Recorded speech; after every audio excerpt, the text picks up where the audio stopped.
Salut mes chers. Dans ces leçons, Inch'Allah, on va essayer d'étudier des extraits de nouvelles afin qu'on puisse soit imaginer la suite de l'histoire ou imaginer une autre histoire à la lumière de l'extrait étudié. Et commençons dans cette leçon par un extrait de la nouvelle de Abdelhak Sarhan, Le vélo.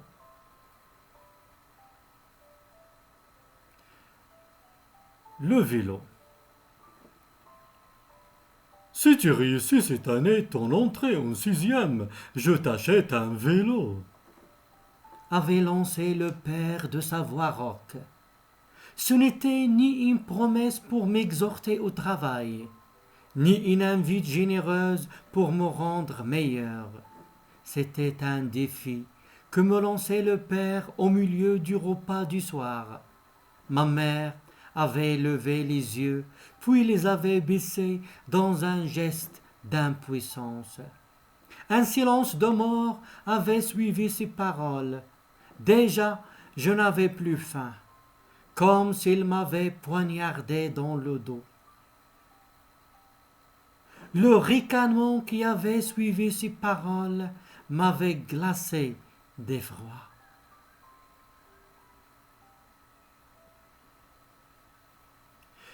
Le sommeil déserta mes paupières cette nuit-là. Une fois seul, je donnai libre cours à mes larmes abondantes. Je les sentais ruisseler sur mes joues brûlantes avant de disparaître, absorbées par le tissu et la laine de l'oreiller. Une seule phrase occupait mon esprit et résonnait comme un gant au fond de mon être. Si tu réussis cette année ton entrée en sixième, je t'achète un vélo. L'école était le sujet de prédilection du père. Il me savait susceptible. Mes résultats étaient nuls en classe. Les mots bourdonnaient dans ma tête et me donnaient le vertige. D'après Abdelhak Sarhan, Le vélo. Alors, comme vous avez remarqué, mes chers, dans cet extrait de Abdelhak Sarhan, Le vélo, que le père avait lancé un défi à son fils. Il lui a promis un vélo, mais les résultats de l'enfant étaient nuls. C'est pour cela, pour lui, c'est un défi. Comment il va réussir et ses résultats étaient nuls. Alors le père, il a promis un vélo à son fils s'il a réussi. Et comment il va réussir? Le père, il a voulu exhorter l'enfant, le pousser à bien travailler. Et vraiment, même si ses résultats étaient nuls, l'enfant a bien travaillé. Et regardez bien ici l'expression comme s'il m'avait poignardé dans le dos. Alors, c'est un défi. Les résultats de l'enfant étaient nuls et son père lui a promis un vélo s'il a réussi. C'est pour cela qu'il a dit comme s'il m'avait poignardé dans le dos. Et on va voir que malgré tout, l'enfant, il va travailler et il va réussir. Mais est-ce que son père va tenir sa promesse? C'est ça la question. À vous de découvrir en lisant la nouvelle de Abdelhak Sarhan, Le vélo. Et si vous avez lu, vous allez constater que le père n'a pas tenu 100% sa promesse car il n'a acheté à son fils qu'un cadre de vélo. Alors maintenant, à nous d'imaginer une histoire à la lumière de l'extrait qu'on a vu. Ton père t'a promis une récompense. si tu as obtenu de bons résultats. Ton père, il t'a promis une récompense, un vélo, un ordinateur, un téléphone portable, si tu as obtenu de bons résultats.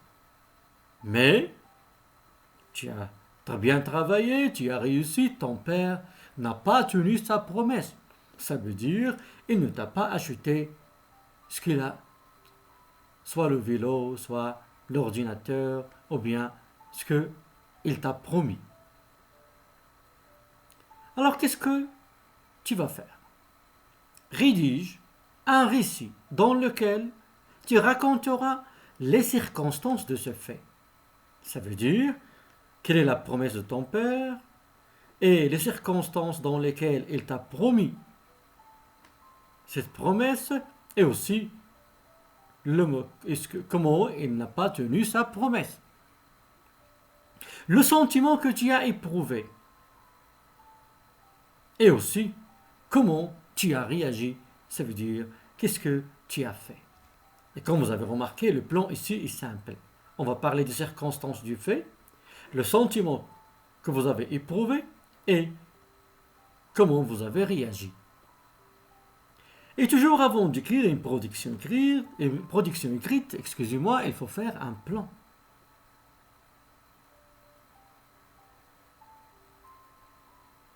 La première chose dans notre plan, il faut parler des circonstances du fait. La promesse du père. Il t'a promis un vélo, un téléphone portable, PlayStation, etc.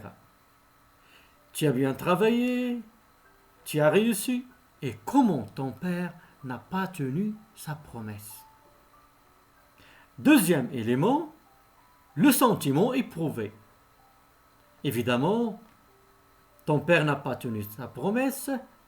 Le premier sentiment que tu vas sentir, c'est la déception et aussi la tristesse. La tristesse.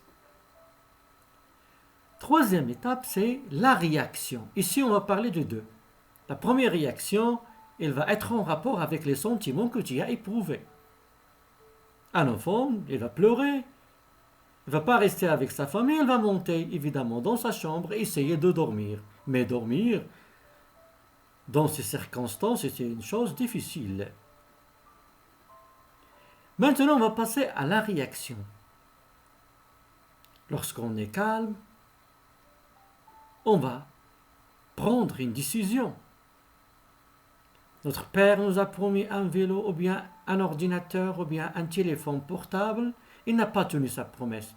Alors ici, c'est le moment de raisonner, prendre une décision.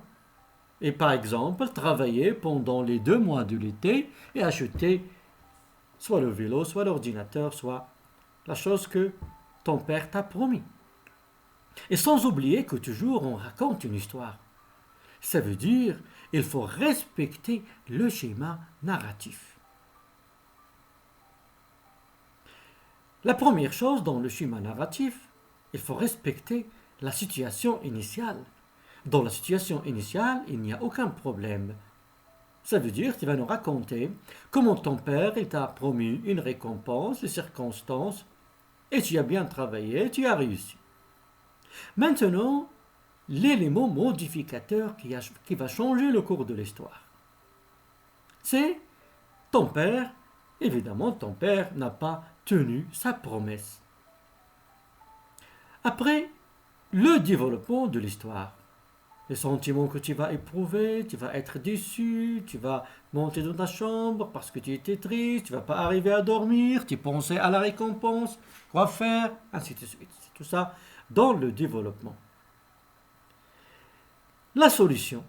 Alors, dans le calme, tu vas prendre une solution. Tu vas prendre la décision de travailler pendant les 2 mois de l'été. Et toujours, la fin de l'histoire, tu as travaillé, tu as gagné beaucoup d'argent, alors tu vas acheter ce que ton père t'a promis déjà. Et c'est la situation finale.